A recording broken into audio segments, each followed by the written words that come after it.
नमस्कार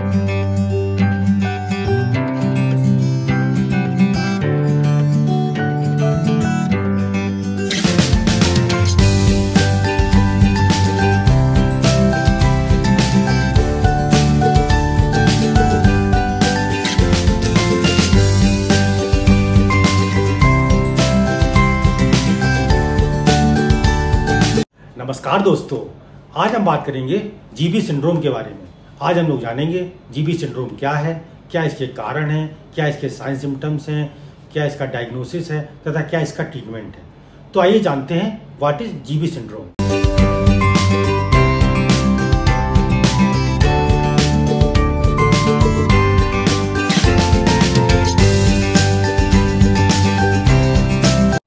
GB syndrome का अगर पूरा नाम देखें तो इसका नाम है गुलेन-बार सिंड्रोम। यह एक ऑटो इम्यून डिजीज होती है। इसे एक्यूट इन्फ्लेमेटरी पॉलीन्यूरोपैथी के नाम से भी जाना जाता है।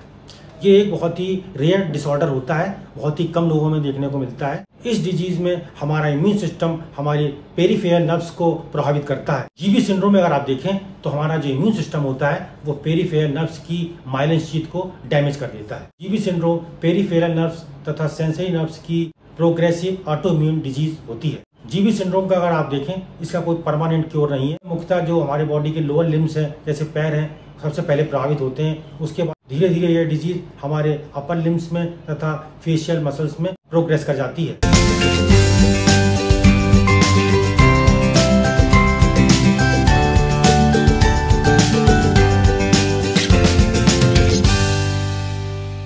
आइए बात करते हैं कॉजेज ऑफ जीबी सिंड्रोम। अगर हम कॉजेज की बात करें जीबी सिंड्रोम के, तो जीबी सिंड्रोम का कोई भी एग्जैक्ट कॉज नहीं है। जैसा हम लोग जानते हैं जितने भी ऑटो इम्यून डिजीज हैं उनका कोई भी एग्जैक्ट कॉज नहीं होता है। फिर भी कुछ रिस्क फैक्टर हैं जिनके कारण ये डिजीज हो सकती है। पहला रिस्क फैक्टर है हमारा अपर रेस्पिरेटरी ट्रैक्ट इन्फेक्शन।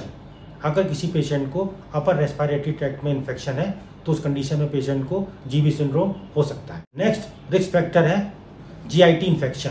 यदि किसी पेशेंट को गैस्ट्रोइंटेस्टाइनल ट्रैक्ट में इन्फेक्शन हो गया है उस कंडीशन में भी जीबी सिंड्रोम हो सकता है। हमारा नेक्स्ट रिस्क फैक्टर है माइकोप्लाज्मा निमोनिया।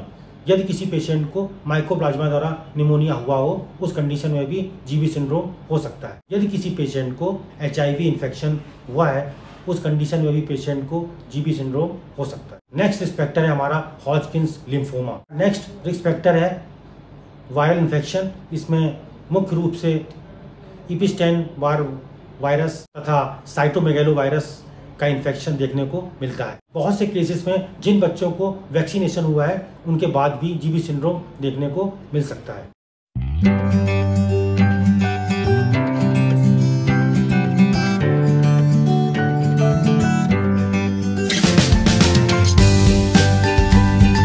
आइए हम बात करते हैं sign symptoms of GB syndrome. GB syndrome के निम्न साइन सिम्टम आपको देखने को मिल सकते हैं। सबसे पहला है मस्कुलर वीकनेस। यह इसका मुख्य सिम्टम होता है। इसमें अगर आप देखें पेशेंट के सबसे पहले लोअर लिम्स प्रभावित होते हैं, उसके बाद धीरे धीरे यह डिजीज अपर लिम्स में तथा फेशियल मसल्स में प्रोग्रेस कर जाती है। नेक्स्ट है हमारा वीकनेस। नेक्स्ट है हमारा फटीग, पेशेंट को काफ़ी थकान महसूस होती है। नेक्स्ट हमारा एनोरेक्सिया, पेशेंट को भूख नहीं लगती है। नेक्स्ट सिम्टम हमारा पैरेस्थेसियस। हमारा नेक्स्ट सिम्टम है prickling sensation in ankles, wrist and fingers.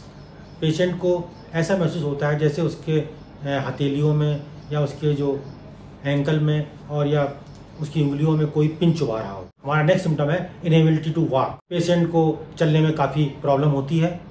Patient को बोलने में काफ़ी डिफिकल्टी होती है। पेशेंट को चबाने में काफ़ी डिफिकल्टी होती है। पेशेंट को निगलने में भी काफ़ी प्रॉब्लम होती है। हमारा नेक्स्ट सिम्टम है पेशेंट की रेस्पिरेटरी मसल्स में वीकनेस होने के कारण पेशेंट को ब्रीदिंग में प्रॉब्लम हो सकती है। हमारा नेक्स्ट सिम्टम है पेशेंट को यूरिनरी ब्लैडर तथा बॉवेल कंट्रोल में प्रॉब्लम होती है। सीवियर केसेस में पेशेंट को कार्डियक डिसरिथमिया तथा पल्मोनरी फेलियर हो सकता है।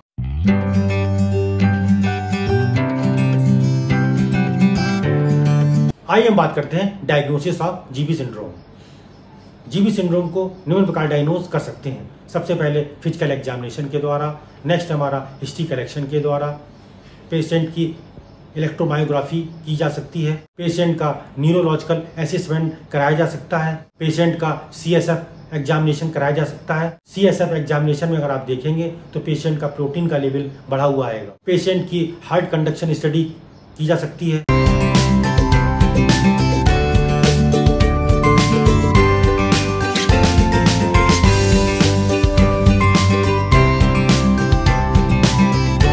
आइए हम बात करते हैं treatment of GB syndrome. GB syndrome को निम्न प्रकार ट्रीट कर सकते हैं।